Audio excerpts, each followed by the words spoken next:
Hey, my African people, well on a day. So you guys welcome back to African Wealth. This is the channel where we discuss how we can develop our continent, the motherland, Africa. I'm your guy, Taiwo, and today I will be talking about the things we have to put in place to make sure we build our continent, Africa. I'll be talking about 5 things, and it doesn't really matter if you're Nigerian or if you're Ghanaian. Just look at what your leaders are doing right now and compare with those 5 things if they are actually in line. Because these 5 things from the research I've done, if you put them in place, if you put them put them in any country, then the people of that country will be productive. The people of that country will be able to thrive and live in peace and love in harmony with one another. And number one, let's get straight to it. Number one is good government. Okay, we practice democracy, or the so-called democracy in Africa, but does it work? No, it doesn't work. So if you put a system and institution in place that is supposed to care about the people, we have to make it work. So we're talking about the executive arm of government, the legislative arm of government, and the judiciary. So they have to be free of corruption. They have to be free from ineptitude. So we have to make sure we have the right systems in place. For example, the election, for example, proper judiciary to make sure that cases are being handled with ease, with effectiveness, and with efficiency.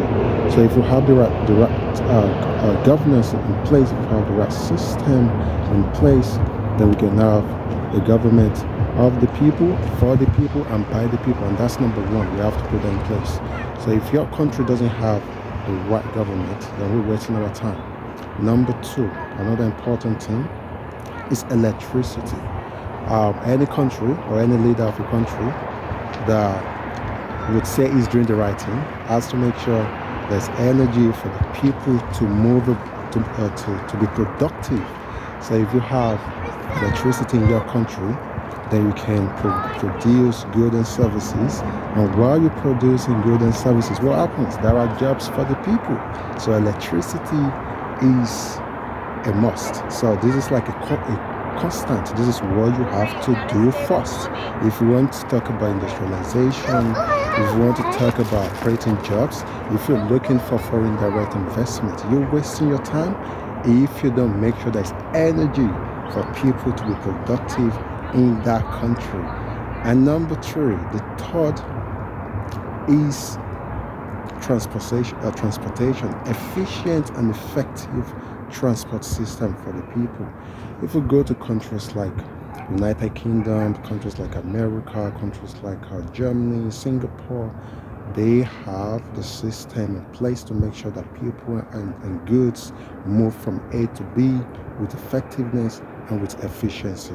So if you're talking, like I said, if you're talking about job creation, if you're talking about poverty alleviation, you have to have a transport system in place. You make it effective, you make it efficient, so that people can move from Ekiti to Sokoto, from Maiduguri to Enugu within a short period of time, with security, with efficiency and effectiveness. So we have to make sure there's transportation, efficient transportation. And the fourth one is agricultural revolution. So everything is interlinked. They are all linked together. So if we're talking about job creation, if we're talking about the eradication of poverty, if we're talking about youth employment, then you have to have a good, sustainable agricultural system. And apart from making sure there's food for your people, the produce, the agricultural produce, will be used as raw materials for your industries. So if you have a government who is saying they want to alleviate poverty, they want to create jobs, and they are doing nothing in terms of making sure there is agricultural revolution in that country, and the government is wasting their time, the government is wasting your time. And that's the fourth one. And the fifth one is effective and efficient education and healthcare system. Hey, if we go to any country, the most advanced countries in the world, they have a good education, and why can't we have a free education? Are you ready for a free education? Why can't we have a free education? Of course, we have the resources that we can actually use to invest in education. Because if we want to have a productive, if we want to have an industrious population, then you have to educate them. They have to reach a certain state of enlightenment. So if we can educate our people, then we are promising a better future for them, because they will have jobs, they will be productive, and their children, people coming after them, will be able to thrive. And health system, I don't want to necessarily make a demarcation between these two systems. I feel like if you're doing the right thing, if you're providing health, then you should be able to provide education. So the health system of that country have to be efficient as well. If you look at the United Kingdom, I was fortunate to live in the United Kingdom for like 5 years. If you look at the health system over there, very efficient.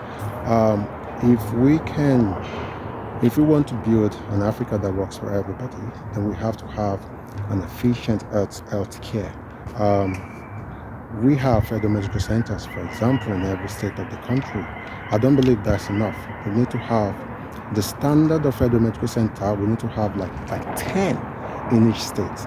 So my tiny state, Ekiti State, we have 16 local governments.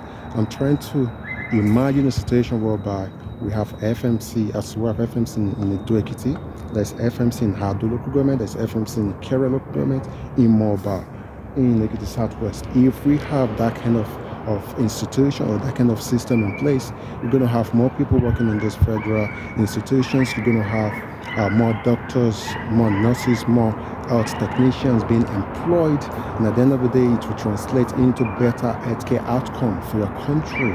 If you want to build a country, you have to be willing to raise the human development indices and a good healthcare and life expectancy. These things, they are the variables you have to take into consideration. So look at your country. This is not just for Nigeria, it's for African countries in totality. Look at your countries.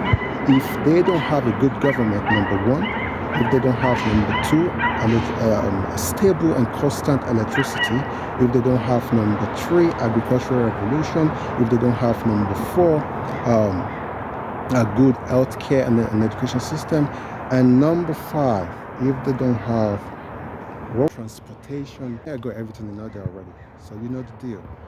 These are the things you have to put in place to build a continent. So think about your countries, think about the initiatives the government are doing, compare with what I've just said, and you build a continent.